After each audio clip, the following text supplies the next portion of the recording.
we've done this before. It's just the end of season reflection stuff.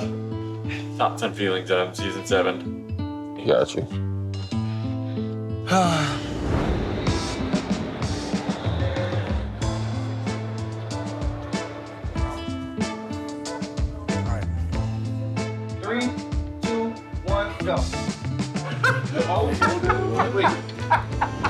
Actually, you know, I'm gonna go back to the very first day, dang there, where we did karaoke.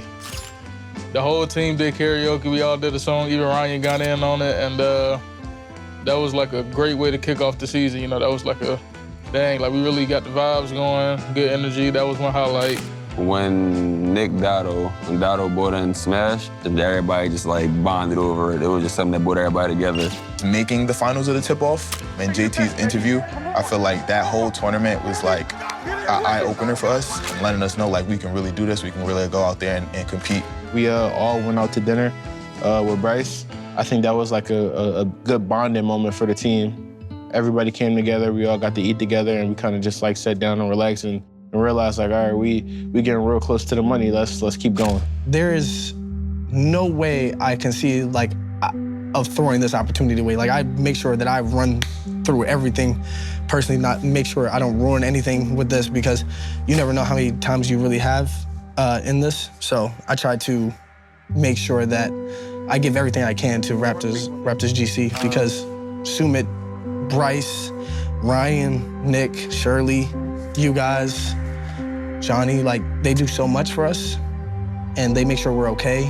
They make sure that we're doing good in life, make sure like if we need something, we got it. I'm just like a kid from Southside.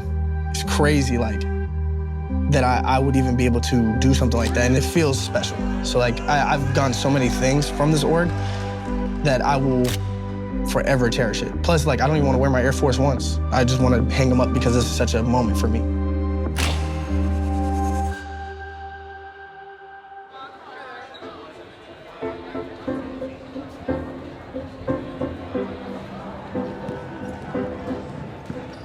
Bell Gaming Night last year was sort of accumulated from a lot of different ideas. Last year we had about 400 to 500 people show up.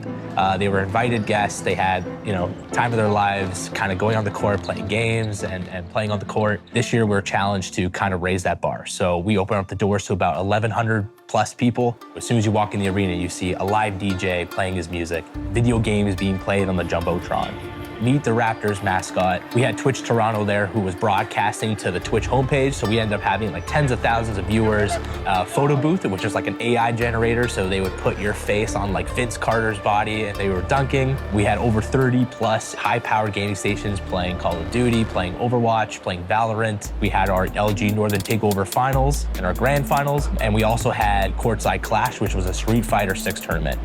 That was the first time, I think, the Street Fighter 6 community and Capcom itself could get together at Scotiabank Arena, look up, and really see the game they love on that Jumbotron. It was something that we could bring into this massive activation and kind of enhance it and bring in a new community and now introduce them to Northern Takeover and the 2K scene and enjoy esports for the night. We also had locker room tours. You could line up, go see the Raptors locker room, walk around. The biggest attraction of the night is definitely the Raptors court. It's just so iconic. You get to go on there, shoot around, take your photos, and it's just something for everybody to do. It's such a big driver being at Scotiabank Arena and just standing in the middle of the court and just looking around at like 20,000 empty seats and just kind of envisioning what it would be to be an NBA player for the night. So with Northern Takeover presented by LG this year, one of our most ambitious tournaments to date. We had one of our biggest prize pools that we have right now, so $25,000 to the NBA 2K community, which right now is just really hungry to compete and get out there and show their skills. We can put this out there and fly people in and just see the best of the best on stage and put 1,000 people in front of them now at Bell Gaming Night. Showcase LG's technology at an event like this and getting that cutting edge technology in front of consumers playing their favorite game. Kicking off 2025 in probably the biggest way we can. We had the biggest event that we've ever pulled off in Raptors Uprising history with Bell Gaming Night. So with the road ahead, we're very excited and very optimistic of what, you know, the 2K League community is going to be in front of now. It's what they're going to compete in, it's what they're going to view, but Whatever that path leads to, we're just ready to go down it and ready to sink our teeth into anything that comes our way. Scout the North, Northern Takeover. Back then it was called like 5v5s. And that was like our local tournament. So that's how I got introduced to it. And actually I remember the very first competition actually where I met Shane was the Stacked Market. That was the very first live competition and the first real big live event that I went to for Raptors Uprising. So I just remember going there and competing. And that was my first time meeting people who are in the 6-2K community. And that's kind of where I would say the 6-2K family kind of grew and started through these live events. Just all started from this online tournament that was now random different places throughout the city. Throughout, you know, the competitions, through the streams, through the Twitches, you get to know these people and you get to know them on a different basis. There's a lot of people that I've met online through the streams and just, it's become like a whole family type of thing. So I'm just even in this event right now, just walking around and just meeting a bunch of different people that, you know, I've met online, and it's just a great community and a family that the Raptors have built here. Oh, this is dope, yo. Appreciate it. Thanks so much. I got you. Appreciate it. I call these people now really good friends, right? They're a community that is, of course, you know, fostered for our love of that, but at the same time, it's like we're part of the team. People like Johnny, people like Nick, people like Bryce who see the value in building a family. And that's really, truly how I think all of us feel with the 6-2K is like, we all feel like a close-knit family that all have the same thing. And, you know, obviously that's cheering for the Raptors Uprising. It's crazy because like, for me, it started off, you know, like I said, playing with, you know, my cousin, and it was like mom's basement type of thing, to seeing the game that we know and love on the biggest of screens that, you know, is accessible to fans is kind of crazy to us.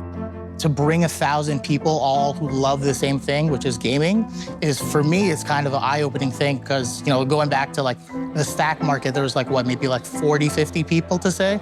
And then now it's like we've grown tenfolds of like how big the event is. So going into it, I knew that it was gonna be something big. I think that's what kind of why all of us stuck around, is because we knew it was something special. Like as a fan, also as an employee and whatnot, it's just taking a step back and realizing that, wow, like this is a huge moment for the gaming community, especially within Toronto. It's crazy to think of how far we've come. And for me, I'm just very optimistic to see like where we can continue to grow and expand the whole gaming community throughout Toronto.